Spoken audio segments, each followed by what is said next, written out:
Hey, Billy Dillard from BillyDillardArt. Okay, so today we're going to be working on the Hummingbird, and if you didn't see the first one where I chainsaw carved it out, you might want to go back and watch that one. So today I'll be showing you how to use Habitat Freeform Fire Safe to create the hard shell, and you can see I've got most of the hard shell created, but I saved some to be able to show you. And I'll explain to you why I created the hard shell, the benefits of it for me, and you might want to do it that way, and then again you may not, but you'll have the option. If you haven't used Habitat Freeform Fire Safe before, you'll get a chance to see how easy it is to work with. So I've already got the batch mix, and I'm going to show you how I roll it out because I need to create it ended up being about 3/16 minus or 1/8 plus, whichever way you want to go with that thickness, and I'll show you how to do that. So here's the Habitat Freeform, the 1 gallon kit, and over here is the folding powder. And what I do is I got a little cardboard box and a garbage bag, and that way I can dispense with the garbage bag when it gets to the point I can't use it again. So I've got it mixed, and I couldn't find my regular rolling pin. There again, I'm a firm believer in make do with what you got. So I found this scrap piece of PVC plumbing that someone had used for something. I'm going, hey, that'll work. So anyway, now the key here is this is a signboard material. It's got a plastic finish, but I put water down on it first. That way my epoxy, it'll stick a little bit, but not as bad. As you can see, it's already trying to stick. And then I got my epoxy here. And I need to put a little bit more water down there. I just take my roller, make sure it's wet. And then it's just a matter of rolling it out, just like if you're rolling dough or whatever. Oh yeah, let me explain these two sticks. This here gives me the thickness I want. Although the way I looked out on this piece of PVC pipe, these couplings create the same effect. So I really didn't even need to put these down, but I didn't know that when I actually put these down. But that's the way you would do it. If you just had a roller pin, you'd put some boards down to the thickness you want your epoxy to be, and you take your rolling pin, wet it out, and just roll over it. So, now, what I usually do, I mean, if I need to, I got my spatula. The wife loves me for doing this. None of her kitchen tools, utensils are safe with me around. So, I mean, you can use this. Make sure you wet it again. Those thin stainless steel ones would probably work better. I don't know for sure because I don't have one of those here to test out. But this works out pretty good. And so what I'm doing is just making sure I got it freed up from the board. That's pretty good. Don't leave your stuff clumped up like that if you don't have to. Thin it out. And the reason I'm doing that, because when it's a big clump, it starts activating quicker because it starts heating up with a chemical reaction. And then just make sure you got a rag that you can wet out, cool water, and set on top of it. That'll help keep it from curing out too fast. Okay, now, what I'm going to do on the belly side of that Hummingbird, I'm going to go ahead and show you how I did the whole hard shell. So let me get that thing flipped over here.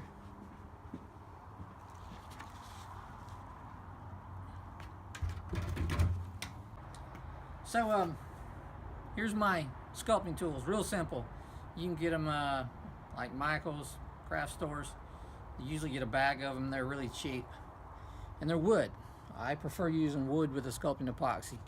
And just dip it in the water, and the reason you do that is to keep it from sticking to your epoxy. Now, let's see, where do we want to start? I'll cut a strip of this. So when you cut it, if you try to drag it, that don't work too well, I'll show you. See? So you do like a sawing motion, and you just saw it. And then you put it on your bird.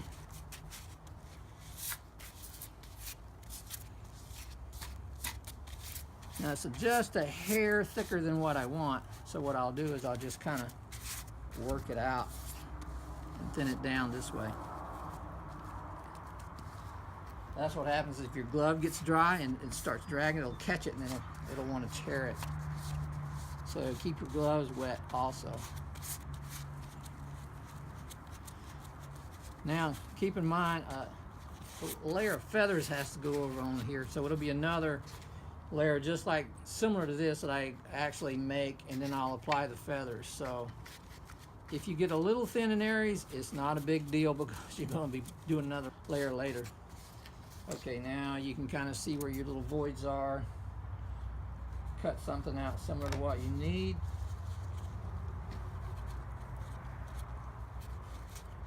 Fit it and blend it in.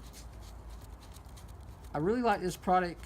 It blends easy and it smooths out easy. If you got too much, see like that there, you just tear it off. But it's easy to work with. Now there's some other products I've worked with. I'm not going to call any names, but they're great products, but they don't smooth out like that. So if you need a product that, let's say a product like this size, and you don't want to be making little golf ball sizes and trying to smooth it out that way, you got to do a big area. This stuff works great. Okay, I got that clump there, so I just push that in. You'll notice all these little, they look like tiny little dots texture. I did that because I knew I'd be coming back and doing another layer. So that just gives something for the next layer of epoxy to really grab to. I mean, you don't have to do that, but it will give it something to get a better bond, a really good mechanical bond that way. Okay. Now you go to see here, fit that one in there. You can actually, like, you can look at it and say, okay, we got a little too much there. Just saw it right off. Blend it in. You can fit it pretty well this way.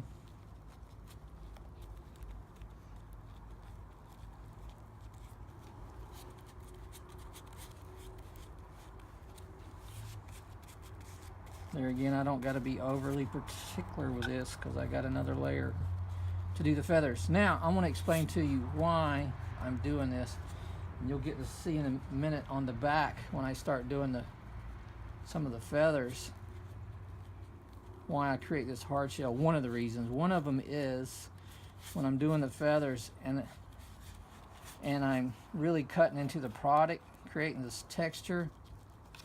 If I didn't have this hard shell, I'd be guessing all the time, am I thinning out my layer too thin and making a weak part?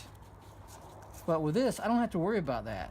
I mean, when I start sculpting the feathers, I can cut in all the way till I hit this layer, and I know I still got an eighth of an inch hard shell, so I don't have to concern myself with that. So I'm not constantly concerned whether I'm getting too thin or am I leaving it too thick. I don't have to worry about that. Just kind of takes a little worry off your mind if you're concerned about something like that. All right, let's see.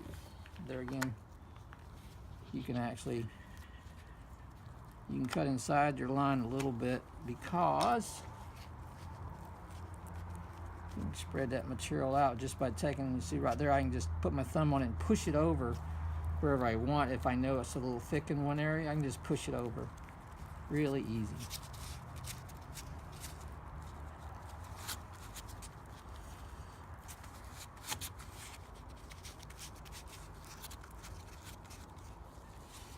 Okay, that's pretty close. There again, I don't spend a bunch of time fooling and finessing it.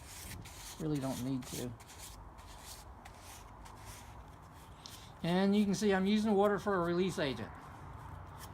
And this stuff cures out just fine. I haven't had any problems with it curing with me using water for the release agent.